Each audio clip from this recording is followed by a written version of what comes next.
हरे कृष्णा। आज के इस वीडियो में हम आपको सुनाएंगे रमा एकादशी की व्रत कथा। तो वीडियो को अंत तक ज़रूर सुनिए क्योंकि आधी कथा सुनने से पाप लगता है। तो आइए शुरू करते हैं रमा एकादशी व्रत कथा 2025 जो कि है 17 अक्टूबर 2025 को।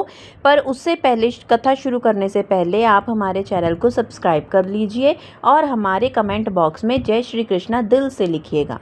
भगवान श्री कृष्ण इस कथा को रमा एकादशी वाले दिन सुनने वाले सभी समस्त भक्तों पर अपनी अपार कृपा बरसाए रखें, उनकी सारी समस्याएं दूर हो और उनकी सभी मनोकामना पूर्ण हो। आइए अब शुरू करते हैं कार्तिक मास की रमा एकादशी व्रत कथा। तो प्रेम से बोलिए श्री गणेशाय नमः। द्वापर युग में एक बार धर्मराज ऋषि श्री कृष्ण से कहने लगे, हे भगवान, कार्तिक मास की कृष्ण एकादशी का क्या नाम है? इसकी विधि क्या है और ये व्रत करने से क्या फल प्राप्त होता है? आप विस्तार पूर्वक बताइए। तब भगवान श्री कृष्ण कहते हैं कि कार्तिक मास के कृष्ण पक्ष की एकादशी का नाम रमा एकादशी होता है। यह बड़े बड़े पापों का नाश करने वाली दिव्य एकादशी है। इसका महत्व मैं तुमसे कहता हूँ, ध्यान पूर्वक सुनो। प्राचीन काल में एक पुचकुंद नाम का एक राजा था।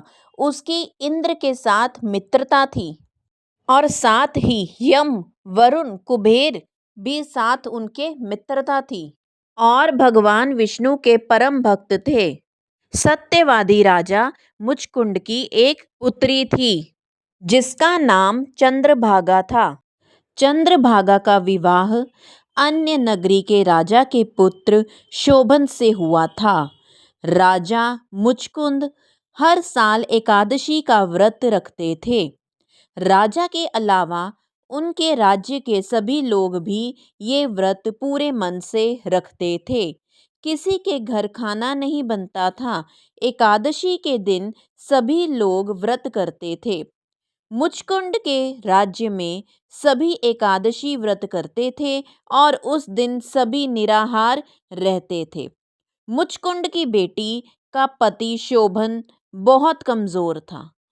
वह भूखा नहीं रह सकता था। ये पता था कि अगर भूखा रहा तो उसके प्राण नहीं बचेंगे, लेकिन राजा का नियम सभी के लिए एक साथ था। ऐसे में शोभन ने तय किया कि वह एकादशी व्रत करेगा। चंद्रभागा को ये चिंता होने लगी कि उसका पति भूखा कैसे रहेगा।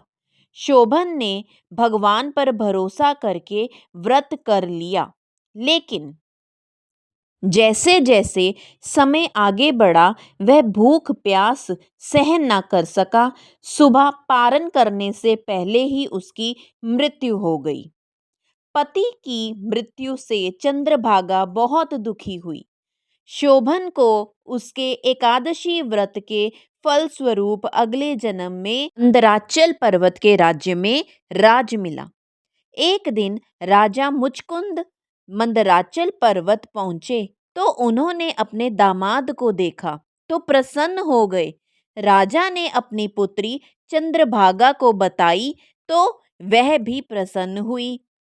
इसके बाद चंद्रभागा ने भी रमा एकादशी का व्रत किया और इस व्रत के शुभ फल से वह अपने पति के पास चली गई।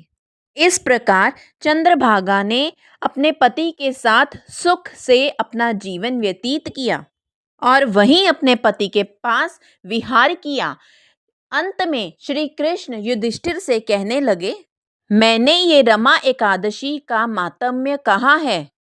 जो भी मनुष्य इस व्रत को करते हैं उनके ब्रह्मवध आदि बड़े बड़े पाप मुक्त हो जाते हैं, अर्थात ऐसे बड़े बड़े पाप भी नष्ट हो जाते हैं। कृष्ण पक्ष और शुक्ल पक्ष की दोनों एकादशियों का व्रत एक समान है। इनमें कोई भेदभाव नहीं है। दोनों ही समान रूप से फल प्राप्त करवाते हैं। जो भी मनुष्य इस महात्म को पढ़ते हैं वह मनुष्य सभी प्रकार के पापों से नष्ट होकर विष्णु लोक में पधारते हैं। तो ये थी रमा एकादशी की व्रत कथा। ऐसे ही और सभी व्रत कथाओं को और अच्छे उपाय सुनने के लिए, जानने के लिए आप हमारे चैनल को सब्सक्राइब करना ना भूलिएगा और प्रेम से कमेंट बॉक्स में बोलिए राधे राधे।